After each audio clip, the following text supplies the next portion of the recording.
what you have outside, now we get some of the people who saw here, be in Abu Dhabi or somewhere in America and Europe. They swear, some of them, to God that it doesn't belong to them. But with their accounts, through the banks, through their companies, it is their own. But they say it's not their own. This is a terrible time, you know.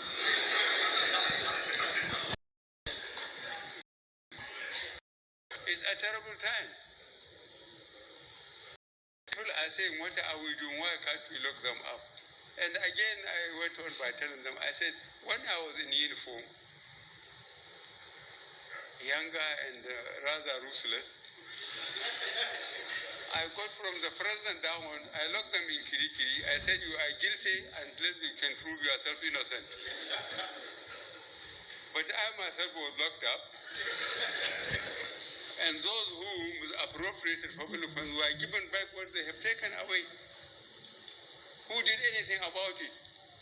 Then I decided to come and put Akwada. I tried 1, 2, 3, fourth time God agreed. At the third time I came, I made a statement outside the Supreme Court. My chief lawyer was Mike Ahamba, a Roman Catholic and Igbo man. He had his witness in the box, and he asked the panel of judges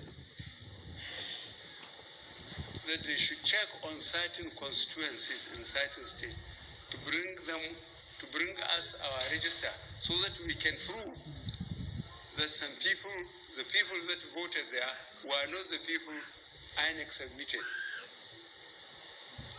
They said, we shall do it. He said, no, you must write it. They wrote it. Whether they sent to INEC or INEC refused them, but when they came to give a judgment, that issue was not raised. Another Igbo man, a Roman Catholic, he said, but this is what happened. He was among the panel of the judges. He wrote a minority report in my favor. So why is this question of religion and ethnicity and so on? People are worshipping the dollar, the sterling, not even talk of the naira.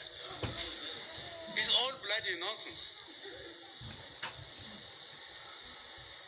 He wrote a minority report saying this is what we have decided. But the president of that court was my classmate for 6 years in secondary school. He's from my own state. So please, we have nothing to regret.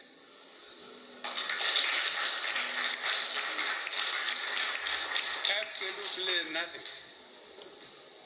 Since we must believe that God works with what's in our heart, not our talking. God help us. God help our children and grandchildren. We will try as much as we can,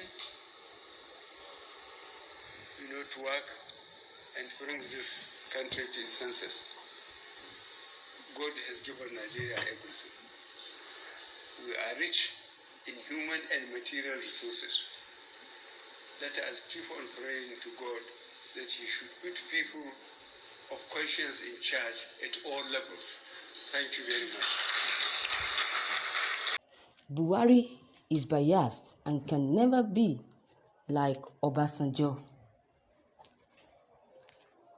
If you are in Nigeria during the tenure of former President Olusegun Obasanjo, who will be familiar with the Oduduwa People Congress, the group is a Yoruba resistance group established after the popular June 12, 1993 election to defend Yoruba land. The group had two factions, the Gani Adams, they led the group, and the Frederick Fashion Group. The Gani Adams-led group later turned violent and started committing all kinds of atrocities in the country, especially in the southwest. The two groups always fight each other and creating havoc in the society. The group also created an ethnic crisis in the country at that time. For instance, OPC and Hausa youth criticized at Idi Araba, Lagos in 2002 that claimed 70 lives. The president at that time, Olusegun Obasanjo, is a Yoruba man. He called the leaders of the group to order, but they refused to listen to him, thinking that they will enjoy favor from him because he is also a Yoruba man. President Obasanjo invited the leaders of the group to Abuja for a meeting and handed them over to the police himself. He also proscribed the organization as illegal in Nigeria.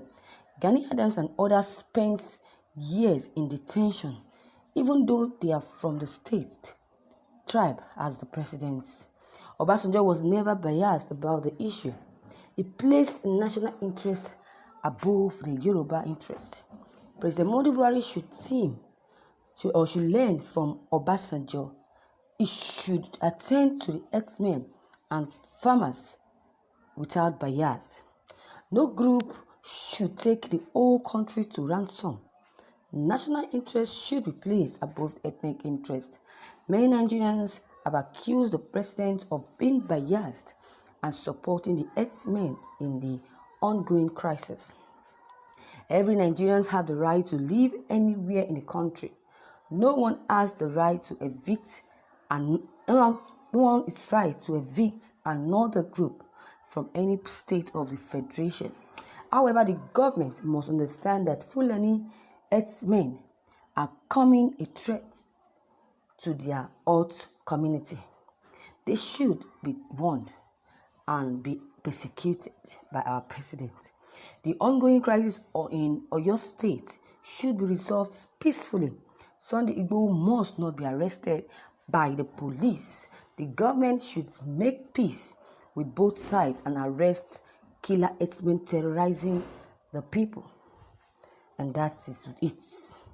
No biasness. Thank you, viewers, for listening to this news. You have heard what the write-up is all about. Yes, I agree to it. There should be no bias in this. Of a truth, President Buhari is so biased. He's very, very, very biased. Seriously, look at what his name during Obasanjo's regime. If anybody offenses or sees any criminal act, he's always putting that person in book and arresting that person. Be it Fulani herdsmen, be it Boko Haram, and so on and so forth. He would make sure that they are being persecuted. He's not a biased president. But see, Buhari is so biased. Very, very, very biased. So you can't compare President Buhari to Obasanjo. President Buhari is pampering herdsmen in this country. In his regime, in his tenure, is pampering herdsmen. You can imagine what this country is going to. You can imagine what Buhari is turning this country into. That is why we have a lot of herdsmen around. They are located in different states in this country. Why that? If a drastic decision has been made by President Buhari towards these herdsmen, I'm very much sure that this much stories of herdsmen kidnapping, killing will not be the way it is now. Yes. It would not have been the way it is now. This is not fair. President Buhari, please take precautions. Nigeria should put President Buhari on pressure so that he can put a stop to all these crises, all these criminal acts in this country. The same way Nigerians pressured him to sack his service chiefs. That is the way forward. Let Nigeria, since President Buhari refused to persecute these people, refused to arrest these people, then let Nigerians pressure him the same way they did during the service chiefs, and now the service chiefs have been sacked. That is what should be done. So viewers, do you agree with me on what I just said? Your comment concerning this news is very much important. Please kindly drop them below the comment box. Click on the subscription button as well as the bell button to receive notifications whenever we upload new videos. And please don't forget, like and also share this news with friends. Thank you as you do. Have a wonderful day. Bye.